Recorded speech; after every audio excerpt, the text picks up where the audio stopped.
ज्ञानानन्दस्य ज्ञानाञ्जनशलाकया चक्षुरुन्मिलितं येन तस्मै श्रीगुरवे नमः। श्रीचैतन्यमनोभीष्टं स्थापितं येन भूतले स्वयं रूपः कदा मह्यं ददाति स्वपदान्तिकं वन्देऽहं श्रीगुरौ श्रीयुतापदकमलं श्रीगुरुन् वैष्णवांश्च श्रीरूपं साग्रजातं सहगणा रघुनाथान्वितं तं सजीवं साद्वैतं सावधूतं हरिजनसहितं कृष्णचैतन्यदेवं श्रीराधा कृष्णपादान् सहगणा ललिता श्रीविशाखान्वितांश्च नमो विष्णुपादाय कृष्णप्रेष्ठाय भूतले श्रीमते भक्तिवेदान्त स्वामिनिति नामिने नमस्ते सारस्वते देवे गौरवाणि प्रचारिणे निर्विशेष शून्यवादी पाश्चात्यदेशतारिणे नमो विष्णुपादाय कृष्णप्रेष्ठाय भूतले श्रीमते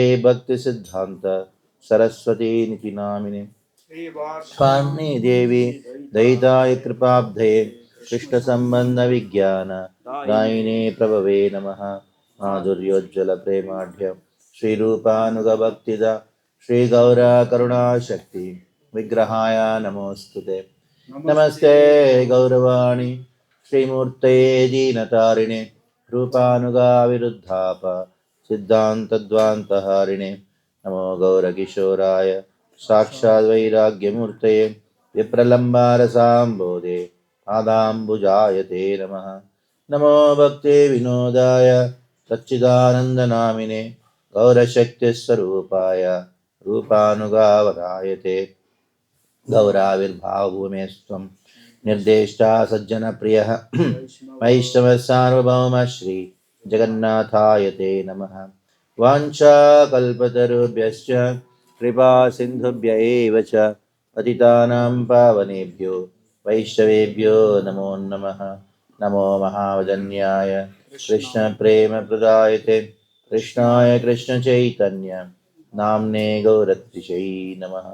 पञ्चतत्त्वात्मकं कृष्णं भक्तरूपस्वरूपकं भक्तावतारं भक्ताख्यं नमामि भक्तशक्तिकं।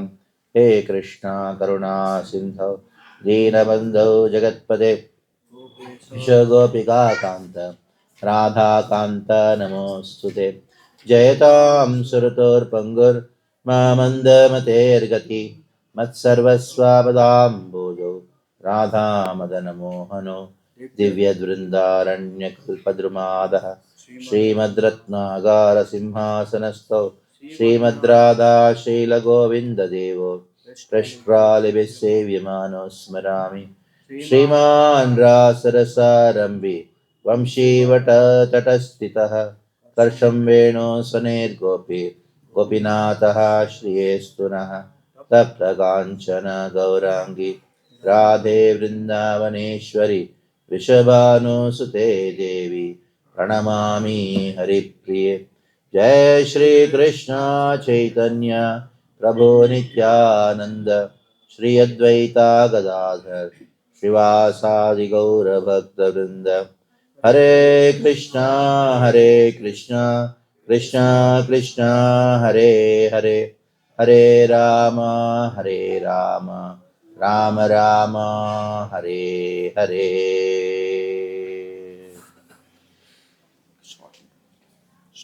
मालूम सबको। हरे कृष्णा। तो हम बहुत बहुत स्वागत करेंगे परम पूज्य भक्ति पद्म सौरभ प्रचारक स्वामी महाराज जी का। महाराज जी काफ़ी दिनों से हमारे संस्था में कई प्रकार के महत्वपूर्ण सेवा कर रहे हैं और पहले महाराज जी का नाम था श्रीमान कमल लोचन प्रभु जी। महाराज जी जो है परम पूज्य गोपाल कृष्ण गोस्वामी महाराज के शिष्य है और मीरा रोड मंदिर जो है महाराज जी के ही प्रेरणा से बना है। महाराज जी के तपस्या से मीरा रोड इस्कॉन मीरा रोड बना है और साथ में कई सारे जगह में भी महाराज वहाँ पे प्रचार कर रहे हैं। तो महाराज जी का हम स्वागत करेंगे एक बार जोर से महामंत्र बोल के हरे कृष्णा कृष्णा कृष्णा हरे हरे हरे राम राम राम हरे हरे। हरे कृष्णा। तो गया का संबंध माधुरी कादम्बनी से है। पिछली बार आया था तो मैंने अनर्थ निवृत्ति तक प्रयास किया था, निष्ठा भी किया था, लेकिन उतना विस्तार से नहीं कर पाए। तो आज थोड़ा सा निष्ठा के विषय में चर्चा करेंगे। जैसे कोई आपको दिल्ली जाना है ट्रेन में, तो पहला लक्ष्य क्या होना चाहिए? स्टेशन पहुंचना, है कि नहीं? हाँ, तो ये ट्रैफिक जैम है, वो है, टाइम इधर, वो सावन पैक है, वो सब बहुत हंगामा होता है कि नहीं? स्टेशन पहुंचना, ट्रेन में बैठना, है कि नहीं? ये पहला लक्ष्य होता है। एक बार ट्रेन में बैठ गया तो फिर ट्रेन लेके जाएगा आपको, है कि नहीं? आपको अलग से कुछ प्रयास करने की जरूरत नहीं है। प्रयास जो है स्टेशन पहुंच के ट्रेन में बैठने तक है। तो ये निष्ठा, वो निष्ठा तक जो भक्ति का जो कार्य है वो सब कैसा है? वो ट्रेन में बैठने तक का है। तो निष्ठा को आपने प्राप्त कर लिया, यानी आप एक बार ट्रेन में बैठ गए तो अभी अब आप जाने भगवान जाने, वो ट्रेन लेके जाएगा, आपको कुछ करने की जरूरत नहीं पड़ती, बैठना पड़ेगा, ट्रेन उतरना नहीं चाहिए मुझको। यानी निष्ठा तक हमारा प्रयास ज्यादा होता है, भगवान का अनुग्रह कम होता है। कम होता है इसका अर्थ ये नहीं कि अनुग्रह नहीं होता है, कम होता है, लेकिन उसकी मात्रा जो है, परसेंटेज जो है आपके प्रयास के ऊपर। एक बार निष्ठा को प्राप्त करने के बाद हमारा प्रयास जो यतन्तश्च दृढ़व्रता हो, वो फैक्टर कम होता है और भगवान के ऊपर है। क्योंकि निष्ठा के बाद रुचि, आसक्ति, ये सब भगवान देते हैं, हम लेने वाली चीज नहीं होती, देते हैं। तो सबसे पहला हमारा टारगेट भक्त का क्या होना चाहिए? निष्ठा को प्राप्त करना होगा। कोई कहता है कि प्रभु जी हम तो हमारा टारगेट तो पहले श्रद्धा है, नहीं, भले आदौ श्रद्धा है, वो श्रद्धा तभी विकसित होगा जब निष्ठा हो।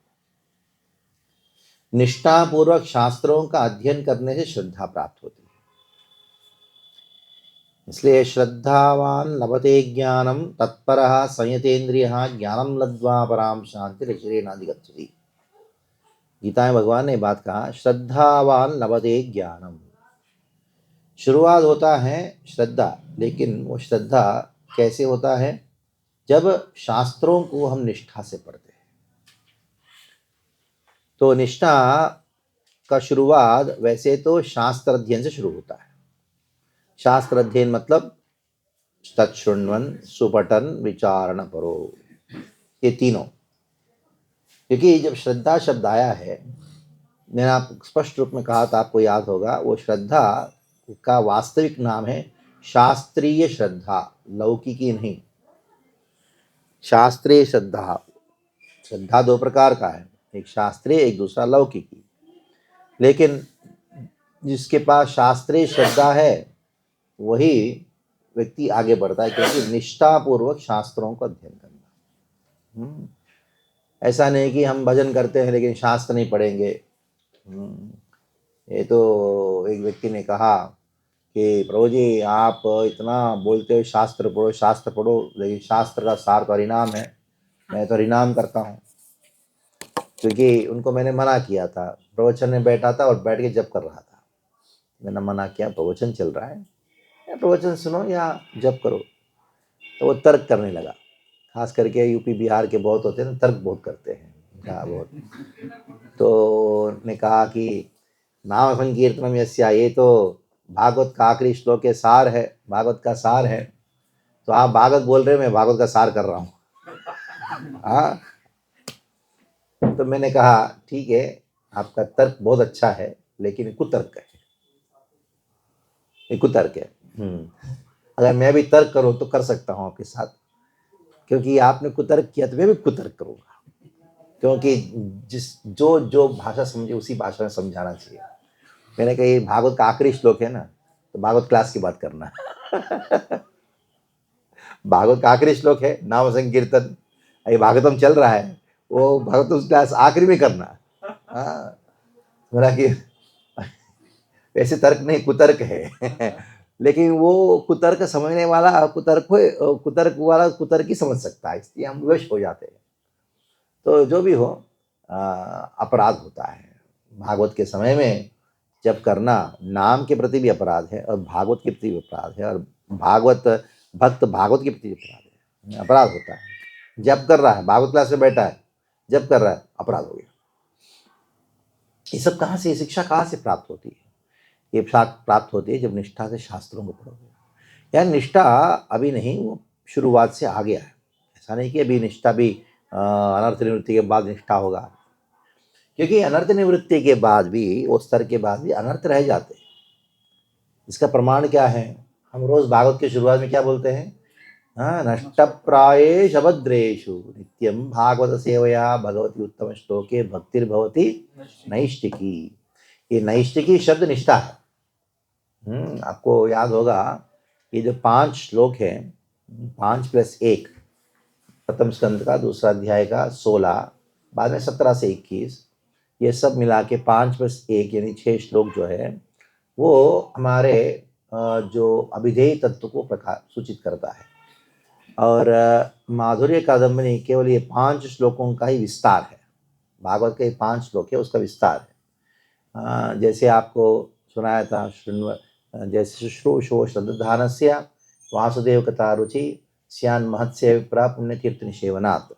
उसके बाद षण्वताम सुगत कृष्ण पुण्यश्रवण कीर्तना हृदंतोस्तो अभद्राणि विधुनोति सुरसिताम नष्टप्रायेष भद्रेषु नित्यं भागवत सेवा भगवती उत्तम श्लोके भक्तिर्भवति नैष्टिकीं तथा रजस्तमो भाव कामलोभादेश्चे चेतयितिरनादिदं सुतं सत्ये प्रसीदति। एवं प्रसन्नमनसो भगवद्भक्तियुक्तः भगवत्तत्त्वज्ञानमुक्तसङ्गस्य जायते विद्यते हृदयगन्तिश्चिन्तन्ते सर्वसंशय क्षीयन्ते चास्य कर्माणि दृष्टेवात्मनीश्वरे। ये 5 + 1 6 श्लोक कितने लोगों को याद है? प्रभु जी को तो याद है ही। हाँ, पूरा तो नहीं है। अरे प्रभु, बहुत डेंजरस है। हाँ, आपको याद है? चलो आज सोने से पहले याद कर लेना, ठीक है? प्रथम स्कंद का दूसरा अध्याय का 16 और 17 से 21। हाँ, प्रभुपाद जी जब अभी जहाज में बैठे हैं, अभी अमेरिका उतरने वाले हैं, उस समय उन्होंने एक भजन रखा था, उसका नाम मार्कीने भागवत। और उस भजन बंगला भजन है, लेकिन बीच में संस्कृत के 5 श्लोकों को भागवत से उद्धृत करते हैं। कारण क्या? यही है, ये 9 स्तर के जो भक्ति हैं, उसका वर्णन ये 5 श्लोकों में प्राप्त होता है। हाँ, 5 + 1। और इन श्लोकों का टीका तात्पर्य यानी टीका करते हुए श्रीपाद विश्वनाथ चक्रवर्ती ठाकुर पाद ने ये 9 स्तर के जो भक्ति हैं, आधो श्रद्धा तथा साधु संगो भजन क्रिया निवृत्ति निष्ठा रुचि आसक्ति भाव प्रेम, ये 9 स्तर की भक्ति को उन्होंने 14 कर दिया। आपको याद होगा, 9 को 14 कर दिया उन्होंने। कैसे किया? श्रद्धा कहाँ से आया? महत सेवा से आया। महत सेवा कैसे आया? महत कृपा से है। महत कृपा, महत सेवा, श्रद्धा, साधु संगा, स्पृहा, बाद में भजन क्रिया। भजन क्रिया ऐसे थोड़ी चालू होती हैं, स्पृहा की आवश्यकता है। स्पृहा मतलब गुरु के द्वारा प्राप्त हमारी शक्ति, स्पृहा प्रेरणा। स्पृहा, भजन क्रिया, बाद में अनर्थ निवृत्ति। तो अनर्थ निवृत्ति इसका अर्थ ये नहीं कि अनर्थ निवृत्ति हो गया, नहीं, प्राय हो गया। जैसे मान लो कोई एक संडे फीस में कोई प्रसाद लिया, प्रसाद भजन करके प्लेट धो दिया, प्लेट धो के रख दिया, क्या पूरा साफ है? तुरंत दूसरा कोई किसी को प्लेट देना, वही प्लेट देना, क्या करोगे? वापस साफ करोगे। क्यों? उसने प्लेट लेके पानी डाल के ऐसे रख दिया, कहीं कहीं कुछ चिपका हो रहेगा ऐसे। तो ऐसे ही अनर्थ निवृत्ति होने के बाद भी नष्ट प्राय, प्राय हो गया, इसका अर्थ क्या है? पूरा नहीं हुआ, प्राय हो गया अनर्थ निवृत्ति। अभी निष्ठा, तो निष्ठा और भजन में अंतर क्या है? भजन क्रिया में निष्ठा में अंतर क्या है? भजन क्रिया जो है वो अनिष्ठिता भजन क्रिया है। अभी अनर्थ निवृत्ति प्राय पूर्ण होने के बाद वो क्या होता है? जो उस समय का जो भजन है, अनर्थ निवृत्ति के बाद प्राय अनर्थ दूर होने के बाद जो भजन क्रिया है, उसको निष्ठिता भजन क्रिया कहा गया है। तो ये निष्ठिता भजन क्रिया का लक्षण क्या है? अनर्थ है। अनर्थों की वजह से बहुत समस्या आ रही है, बहुत कष्ट का अनुभव हो रहा है। हमारे कष्टों का कारण क्या है? हमारे ही अनर्थ। तो अनर्थ होने पर भी क्या करता है, वो भजन को छोड़ता नहीं है। जैसे कोई एक भोजन ग्रहण कर रहा है, भोजन ग्रहण करने के समय पीछे से कोई उसको चाबुक मार रहा है, धाड़ धाड़ धाड़ मारे जा रहे हैं, मारे जा रहा है, और ये क्या करता है, भोजन ग्रहण कर रहा है। भोजन जो तुमको जो करना है करो, मैं अपना भोजन ग्रहण करूँ। हाँ, चलिए होता कि नहीं? हाँ, तुमको जो करना है कर ले, मैं अपना काम करता हूँ। वो पीछे मुड़ के भी नहीं देखता कौन मार रहा है, क्या हो रहा है, कुछ नहीं करता। उसको निष्ठा कहा गया है। तो ये निष्ठिता भजन क्रिया है। तो अनर्थ निवृत्ति के बाद ये निष्ठिता भजन क्रिया प्रारंभ होता है। और ये जो हमारे अनर्थ, जो 5 प्रकार का अनर्थ का हमने चर्चा किया, उसके अंदर भी 4 प्रकार का है, और 4 प्रकार में एक एक के 4 अनर्थ है। वो सब तो हमने पिछली बार विस्तार से चर्चा किया था। तब ये निष्ठा प्रारंभ होता है। अभी इसमें विशेषता क्या है? ये संघर्ष करता है।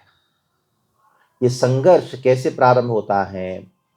5 प्रकार का जो विरोध होते हैं उसको प्रारंभ करता है। यानी जब वो जप करता है, शुरुआत में बहुत नींद आता है जब, लेकिन निष्ठावान भक्त क्या करता है?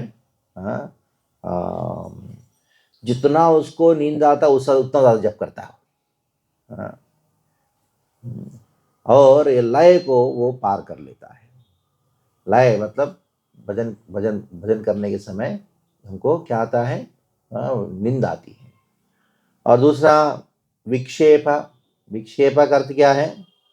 हमारे भजन के समय में मन इधर उधर उधर भटकता है, और जितना मन इधर उधर भटकता है वो वापस मन को अपने जप में केंद्रित करने का बहुत प्रयास करता है। उसके बाद अप्रतिपत्ति और एक प्रकार का एक विरोध है हमारे जीवन में, जो क्या करता है? जितना भी श्रद्धा से जप करने के लिए प्रयास करे, श्रवण करने के लिए प्रयास करे, फिर भी वो स्मरण नहीं होता है। जो स्मरण होना चाहिए वो नहीं हो पाता है। उसके बाद क्या होता है? क्षय। ये चौथा है। क्षय मतलब पहले हमने बहुत सारे गंदे पिक्चर देखे होंगे, या किसी से कुछ लड़ाई हुआ रहेगा, वो बार बार याद आता है। ये इसको क्षय कहा गया है। जो बेकार बेकार चीज़ें वो सब चीज़ें याद आती है, वैसे याद नहीं आती, जब करने के टाइम याद आता है। हाँ, सब कुछ जब करने टाइम याद आता है। देखने वक्त ने कहा, प्रभु जी वैसे तो सब ठीक है, लेकिन जब करता हूँ तो सब याद आता है, वही टाइम में याद आता है, पता नहीं क्यों। क्यों? क्योंकि जब आप कोई गंदे कमरे में जाओगे, बहुत धूल जमा हुआ है, और उस धूल को अगर आप साफ करने जाओगे तो क्या होगा? धूल उड़ेगा। आपको ऐसा लगेगा कि मैं और ज़्यादा गंदा कर दिया। नहीं, जब आप झाड़ू मारोगे तो गंदगी जो है उड़ता है, इस वजह से और गंदा दिखाई पड़ता है। और अंततः रसास्वाद। ये रसास्वाद ऐसा चीज़ है, जब जप करने के समय में सारे इंद्रिय भोग के विषय आते हैं, याद आती हैं, और मन जो है वो इंद्रिय भोग का पिक्चर देखने लगता है। तो इस प्रकार ये 5 प्रकार के जो ऑब्स्टेकल्स है, उसको वो पार करने का प्रयास करता है। तो कोई प्रश्न पूछ सकता है, ये जो अनर्थ है वो दूर हो सकता है क्या? और जो अनर्थ मेरे जीवन से निकल गया है, क्या वो अभी उसका परिणाम अनुभव हो सकता है क्या? तो उसके लिए कहा गया है निष्ठा भक्तिर्भवति नैष्ठिकी। हमारे हृदय में बहुत सारे भावना उत्पन्न होती है, जितने तथा रजस्तमो भाव कामलोभादेश्चे, ये धीरे धीरे धीरे से रजोगुण और तमोगुण कम होना प्रारंभ होता है। ये निष्ठा स्तर का भक्त का ये सबसे पहला लक्षण है। तो वो देख सकता है, अनुभव कर सकता है कि मैं पहले अनर्थों के द्वारा प्रभावित होता था, अभी प्रभावित नहीं। ये निष्ठा का प्रथम लक्षण है।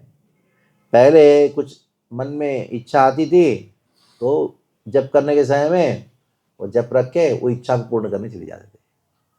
अभी क्या इच्छा आती है लेकिन फिर भी हम उसको नजरअंदाज कर देते हैं। ये निष्ठा का प्रथम लक्षण है। ये नहीं कि उसको सताता नहीं है, मन सताता है, लेकिन फिर भी वो निष्ठावान होने के नाते वो मन के वश में नहीं रहता। मन को कहता है तुमको जो करना है करो, मैं अपना काम करूँगा। उनकी जो चेतना है वो अनडिस्टर्ब्ड रहेगा, उसके द्वारा प्रचलित नहीं होगा और उसके द्वारा प्रभावित नहीं होगा। यानी जब तक व्यक्ति के मन में भाव भक्ति प्रकट नहीं होता है तो उनके हृदय में ये जितने भी अनर्थ है वो उसका जो लहर है बार बार उड़ता रहता है, बार बार उड़ता रहता है, इतना हद तक कि और तीव्रता से उड़ता है। पहले उतना नहीं उड़ता था, अभी ज़्यादा उड़ता है। इसका अर्थ क्या है? पहले उड़ता था, उसको इतना मालूम नहीं था, अभी उसको और सेंसिटिव हो जाता है और सचेत हो जाता है। उसको पता लगता है मैं कितना गहरा अंधकार में हूँ, मेरे हृदय में अनर्थों का जो बोझ है इतना भारी है, वास्तविकता पता लगता है। जैसे कोई दुश्मन है ना, जब दुश्मन आपको ऊपर उठा के पटक दिया उसकी शक्ति मालूम नहीं पड़ता है। जब आप दुश्मन के ऊपर क्या कर रहे हो, युद्ध कर रहे हो, उसको पटकने का प्रयास कर रहे हो, तो पता लगता है कि वो कितना शक्तिशाली है कि नहीं। दुश्मन की शक्ति कब पता लगता है? जब आप हारते हो टाइम पता नहीं लगता, जब उसके ऊपर जीतने का प्रयास करें तब पता लगता है, लेकिन तो हमारे जो अंधकार है, ज्ञान है, वो तब ज़्यादा पता लगता है। कभी कभी आपने अनुभव भी देखा भी होगा, इतने ऊंचे भक्त हैं, उतना क्यों गिर गए? क्योंकि वो माया को पटकने का प्रयास कर रहे हैं, माया को हराने का प्रयास कर रहे हैं, इसलिए वो हारे ना। जो हार गया है उसको कोई जीत कर ये ही नहीं है। लेकिन आपने कभी देखा है सांप गिरते हैं? सांप नहीं गिरते, क्यों? गिरा हुआ है तो क्या गिरेगा, है कि नहीं? तो कभी कोई को भक्त गिरा, क्यों? उड़ रहा था इसलिए गिरा। तुम तो सांप है, नीचे गिरा पड़ा तो क्या गिरेगा? गिरने का मौका ही नहीं है। कभी कभी कोई भक्त लोग गलती करते हैं ना, गलती इसलिए करते हैं क्योंकि वो उड़ने का प्रयास कर रहे हैं, इसलिए वो गलती करते हैं। साधारण व्यवहार में भी देखा जाए, मैनेजमेंट में भी देखा जाए, आपने देखा एक भक्त जो है वो कोई गलती नहीं किया, एक भक्त ने 10 गलती किया। कारण क्या बताओ? ये जो भक्त गलती नहीं किया ना, वो कुछ करता ही नहीं तो गलती क्या करेगा? ये भक्त जो 10 काम किया इसे 10 गलती किया है कि नहीं? मान किसी ने कुकिंग किया तो उसे नमक नहीं डाला, तो अरे कुकिंग किया तभी तो भूल हुई ना, ये तो बैठ के खा रहा है, कुछ करता ही नहीं तो क्या। इसलिए गलती होता है तो अच्छी बात है। अगर कहीं किसी का गलती पतन होता है तो अच्छी बात है, क्योंकि उड़ रहा है। तो इसलिए अंग्रेजी में कहा जाता है स्नेक्स डोंट फॉल। इसका अर्थ क्या है? वो पहले से गिरा हुआ है। गिरा हुआ व्यक्ति क्या गिरेगा? जो ऊपर जा रहा है वही तो गिरेगा ना। तो कोई समस्या नहीं, ऊपर जा रहा है, गिरा तो उड़ जाके वापस उड़ेगा, कोई प्रॉब्लम नहीं उसमें। तो जब तक भाव का स्तर को प्राप्त नहीं करते तब तक हमारे हृदय में ये बार बार बार बार ये जो तरंग है, अनर्थों का तरंग जो है वो उत्पन्न होते हैं। अभी निष्ठा भी 2 प्रकार का वर्णन हुआ है। पहला निष्ठा क्या है? जो साक्षात भक्तिवर्तिनी। दूसरा क्या है? तद अनुकूल वस्तुवर्तिनी। 2 प्रकार का निष्ठा का वर्णन किया हुआ है। जो भक्ति के संबंध में श्रवण कीर्तन इत्यादि चीज़ों में जो निष्ठा है उसको साक्षात भक्तिवर्तिनी कहा गया है। दूसरा, तद अनुकूल वस्तुवर्तिनी, यानी भक्ति के अनुकूल चीज़ों के संबंध में जो निष्ठा है उसको तद अनुकूल वस्तुवर्तिनी कहा गया है। ये जो साक्षात भक्ति वर्तिनी जो निष्ठा है वो भी अनेकों प्रकार का है। उनमें 3 प्रकार का वर्णन हमको प्राप्त होता है, कायिका, वाचिका, मानसिका। क्योंकि हम भक्ति 3 कर्म से, शरीर से करते हैं, वाणी से करते हैं और मन से करते हैं। सबसे पहला निष्ठा हम शारीरिक स्तर के जो कार्य है उसमें प्राप्त करते हैं, बाद में वाचिक, बाद में मानसिक स्तर में निष्ठा प्राप्त होती है। तो कायिक, वाचिक और मानसिक भक्ति, ये 3 प्रकार का निष्ठा हमारा 3 स्तर में प्रकट होता है। देखिए, कुछ सबसे आसान चीज़ क्या है, हमारे शरीर से जो कार्य करना, वो भले मन नहीं कहता है फिर भी हम कर सकते हैं, लेकिन वो क्या हमारे कंट्रोल में है? क्या हमारा मन कंट्रोल में है? क्या ऐसा मत सोचो, कर सकते हैं? नहीं, विचार आते ही है, लेकिन मुझे प्रणाम करना है, ये आप कर सकते हैं। नहीं चाहे तो भी कर सकते हैं, नहीं चाहे तो भी आप बैठ के जब कर सकते हैं। तो ये पहला निष्ठा दिखाई पड़ता है, किस रूप में दिखाई पड़ता है? शारीरिक।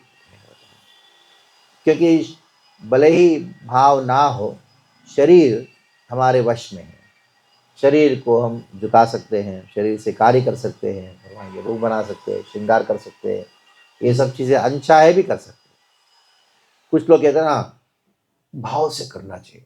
चुप रहो, ज़्यादा मत सुनो, मत ऐसे लोगों को। भाव से करना चाहिए क्या? पहले करो भाई।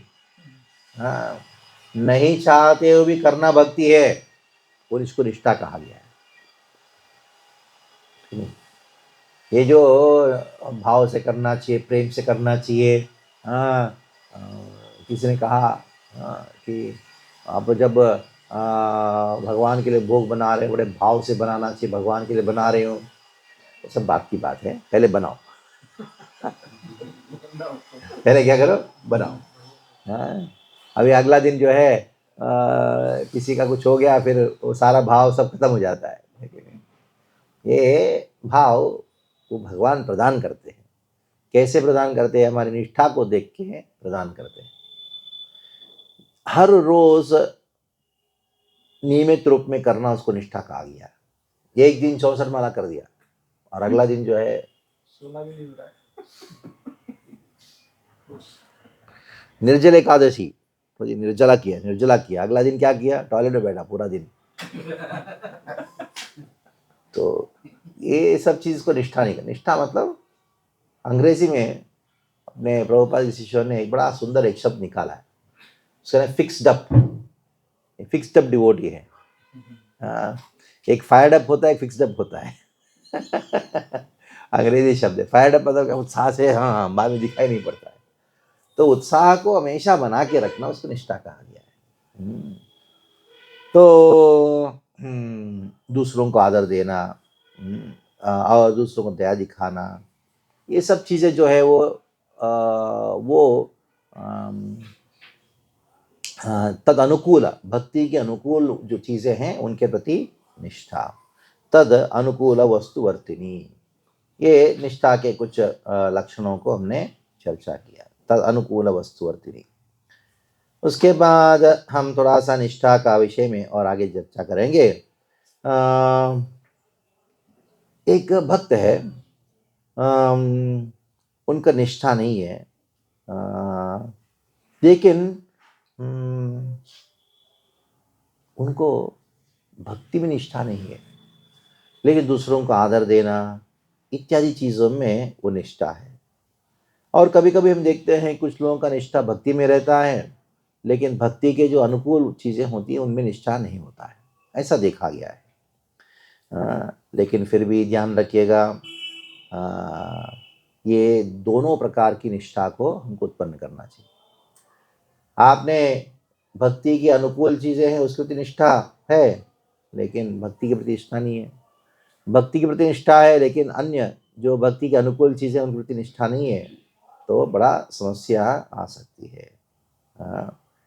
क्योंकि भक्ति तभी संभव हो सकता है जब अनुकूल चीज़ों को स्वीकार कर, अनुकूल संकल्प प्रतिकूलस्य वर्जनम, ये दोनों के प्रति होना बहुत ज़रूरी है, नहीं तो हमारा समस्या आएगी। अभी इतने सारे भक्ति के अंग है, 64 अंग है, और अनुकूल चीज़ें भी बहुत सारी चीज़ें हैं। तब प्रश्न आया, हम ये निष्ठा को कहाँ कहाँ किसके ऊपर ज़्यादा फोकस करें? क्योंकि निष्ठा हमारी सत्वगुण से उत्पन्न वाली चीज़ है। जैसे गीता में भगवान ने कहा, श्रद्धत्रय विभाग योग में कहा, ये जो श्रद्धा जो है वो कहाँ से उत्पन्न होती है? सत्वगुण से उत्पन्न होती है।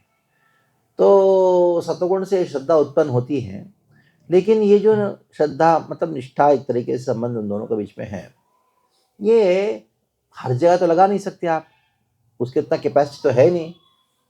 तो हमारे आचार्यों ने कहा कि श्रीमद् भागवतम का पहला स्कंद का दूसरा अध्याय 19वां श्लोक में क्या कहा गया है? भक्तिर्भवति नैष्ठिकीम, खास करके निष्ठा से भागवत श्रवण करना चाहिए। अगर भागवत श्रवण में आपने अपनी निष्ठा बढ़ाई तो स्वाभाविक तरीके से ये निष्ठा आपकी बढ़ती जाएगी, अन्य अंगों में बढ़ती जाएगी, और निष्ठा के भक्ति के अनुकूल जो चीज़ें हैं उनमें भी हमारा जो निष्ठा है वो बढ़ती जाएगी। अंततः क्या है? भक्तिर्भगवती नैष्ठिकी तथा रजस्तमो भाव कामलोभादेश्च ये चेतयेते रणाविद्युं सुतं सत्ये प्रसिद्धति श्रवण कीर्तनादिषु यतनस्य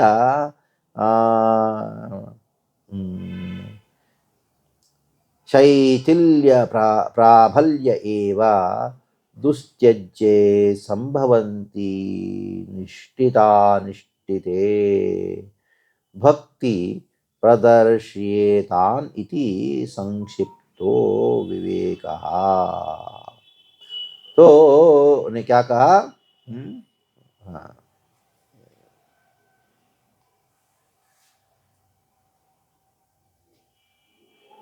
तो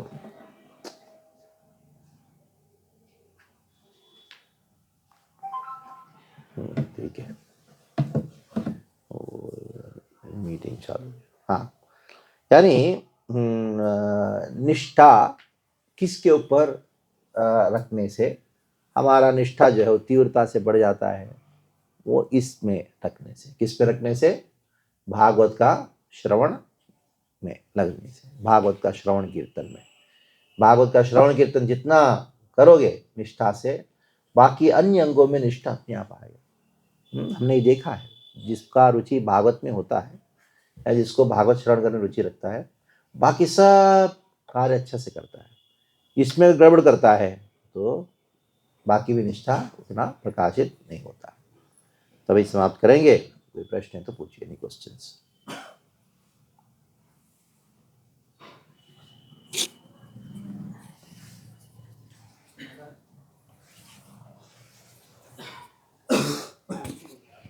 हाँ, Hare Krishna. Thank you so much Maharaj ji, बोलिए। वंडरफुल क्लास के लिए। महाराज जी, वो जपा में जो स्टेजेस होते हैं उसमें जो लय, अगर हाँ, हम कुछ समय तक कंटिन्यूअसली एफर्ट करने से अगर लय को अगर हम क्रॉस कर जाते हैं, हाँ, उसके बाद अगर हम केयरलेस होते हैं तो लय वापस आ जाएगा? आ जाएगा। ऐसा नहीं कि अगर केवल भाव भक्ति वो चीज़ है जहाँ उधर से वापस नहीं आते। जब भाव भक्ति टोटल स्पिरिचुअल है, जी आसक्ति भी स्तर में भी है, फिर भी वो अनर्थ की वजह से वापस आने की संभावना रहती है। इससे बहुत केयरफुल होना चाहिए।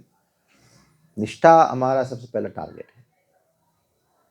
पहला टारगेट सुबह का कार्यक्रम भागवतम क्लास तक अगर वो निष्ठा से अटेंड करता है, ये समझ लो जीवन भर वो कोई समस्या उसको परेशान नहीं करती। अगर सुबह का इसमें समस्या कर लिया, इस निष्ठा से नहीं करता है तो उसको समस्या आती रहती है। ठीक है, थैंक यू महाराज। ठीक।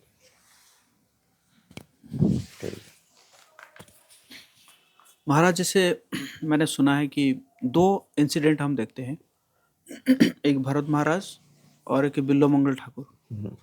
और इवन कहते हैं कि भरत महाराज तो ये तो है कि भाव के स्टेज पर थे, और बिल्लो मंगल ठाकुर भी कहते हैं कि वो भी जो जो प्रोस्टिट्यूट से अटैच हुए, आसक्त होके, वो भी भाव के स्टेज में थे।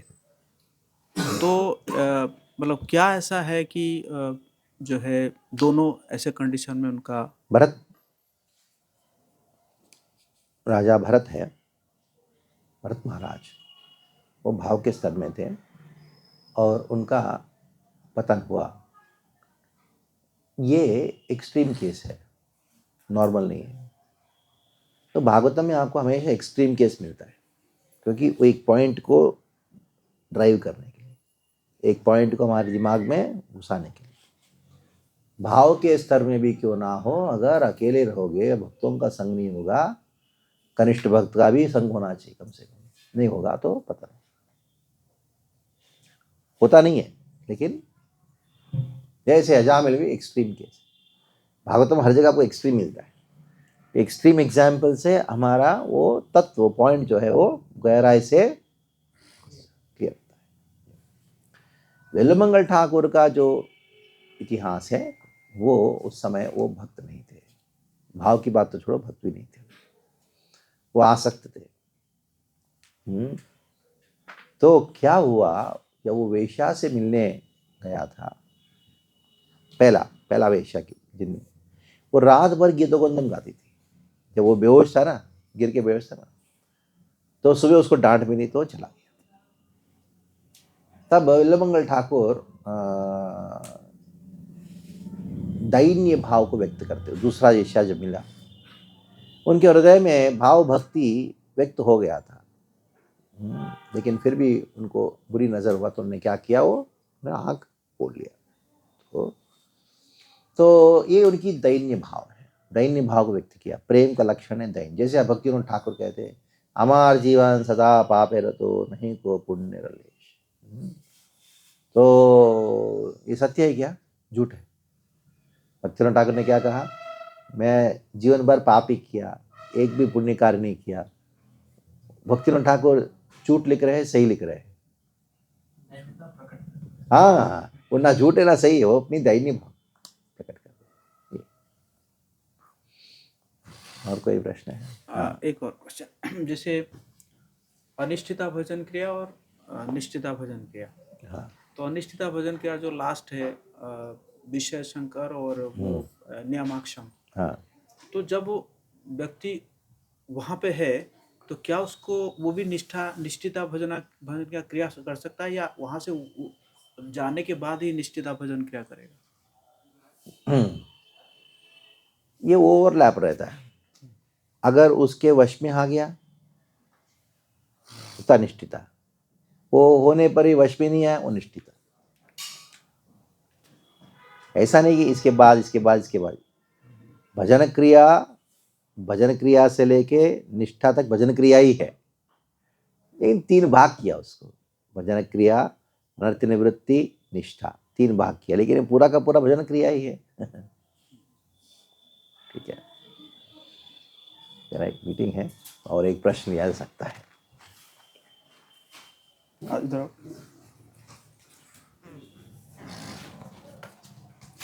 हरे कृष्ण प्रभु जी। मेरा प्रश्न ऐसा था कि मन में ऐसे रहता है, इच्छा रहता है कि नहीं, मतलब भक्ति में मतलब जाना चाहिए, मतलब एक फुल टाइम रहना चाहिए डिवोटी, ब्रह्मचारी की तरफ पर। लेकिन जब बाहर के जैसे प्रचार में निकलते हैं तो ऐसा लगता है नहीं नहीं, नॉर्मली ठीक है, मतलब देखो, पहला डेफिनेशन, नॉर्मल का डेफिनेशन जानना चाहिए।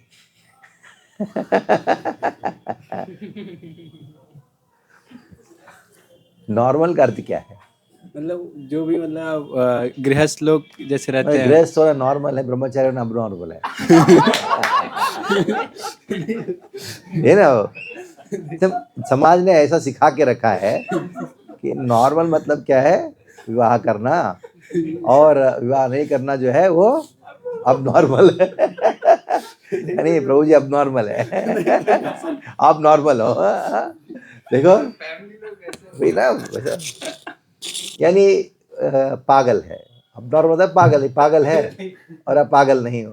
प्रभुपाद जी के प्रवचन है कौन पागल है।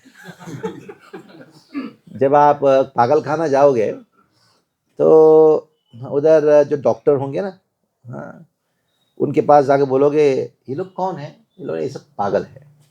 पागलों के पास जाओगे वो क्या बोलेंगे, डॉक्टरों को देख के क्या बोलेंगे, ये पागल है। हाँ ये पागल है। अब बताओ कौन पागल है।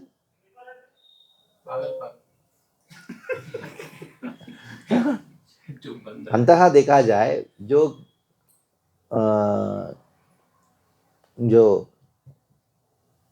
पागल खाने के अंदर है वो भी पागल है, और एक प्रकार के पागल है जो पागल खाने के बाहर है, यानी हम। पूरा दुनिया पागल है, पूरा दुनिया अब नॉर्मल है। नॉर्मल मतलब जीवेर स्वरूप है कृष्णेर नित्य दास, भगवान का सेवक के रूप में रहना, ये नॉर्मल है। जो सेवा करता है भगवान को नॉर्मल है, जो भगवान की सेवा नहीं करता वो। कुछ लोग ब्रह्मचारी के रूप में भगवान की सेवा करते हैं, कुछ लोग गृहस्थ के रूप में भगवान की सेवा करते हैं, कुछ लोग वानप्रस्थ के रूप में भगवान की सेवा करते हैं, कुछ लोग सन्यासी के रूप में भगवान की सेवा करते हैं।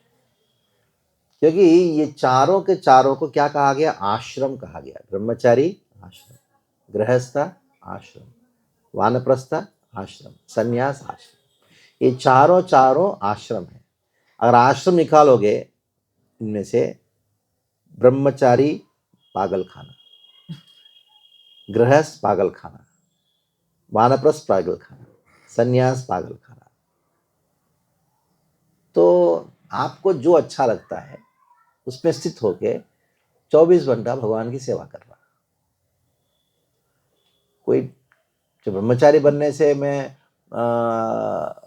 भगवान की सेवा में निष्ठा से करूंगा, कोई गारंटी नहीं है, और गृहस्थ बनने से करूंगा, कोई गारंटी नहीं है। ये आपके ऊपर है, है कि नहीं। तो ये स्वभाव है। ब्रह्मचारी के साथ बनोगे ऐसा लगता है हाँ ये बहुत अच्छा है, उधर गृहस्थ के साथ बनोगे वो अच्छा है। ये अच्छा भक्ति है, सुने ना। हाँ ठीक है। गृहस्थ मत बनना, गृहस्थ आश्रम में जाना। ब्रह्मचारी मत बनना, ब्रह्मचारी आश्रम में रहना। किसने कहा रोज मैं ब्रह्मचारी हूँ, ब्रह्मचारी में क्यों, कोई शादी नहीं कर रहा है मुझसे।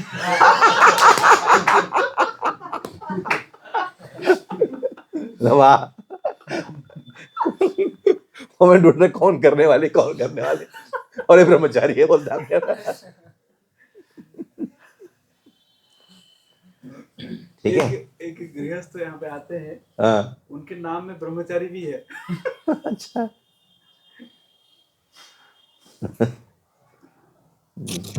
ठीक है, थोड़ा सा हरे कृष्णा। तो बहुत बहुत धन्यवाद देंगे महाराज जी को। वैसे महाराज जी को मैंने टॉपिक दिया था कि श्रद्धा से प्रेम, लेकिन महाराज जी का याद था कि अनर्थ निवृत्त हुआ है, तो आज निष्ठा के ऊपर महाराज चर्चा किए, और बहुत सारे एंगल जो है महाराज जी निष्ठा के ऊपर चर्चा किए। तो हम प्रयास करेंगे इस सब जो महाराज जी जो सिखाए हैं, तो इसके ऊपर हम जो है प्रयास करें और निष्ठा तक जल्द से जल्द पहुंच जाए। हरि बोल। तो महाराज जी का हम धन्यवाद करेंगे एक बार जोर से महामंत्र बोल के, हरे कृष्णा कृष्णा कृष्णा हरे हरे, हरे राम राम राम हरे हरे। परम पूज्य भक्ति पद सौरभ प्रचारक स्वामी महाराज की जय।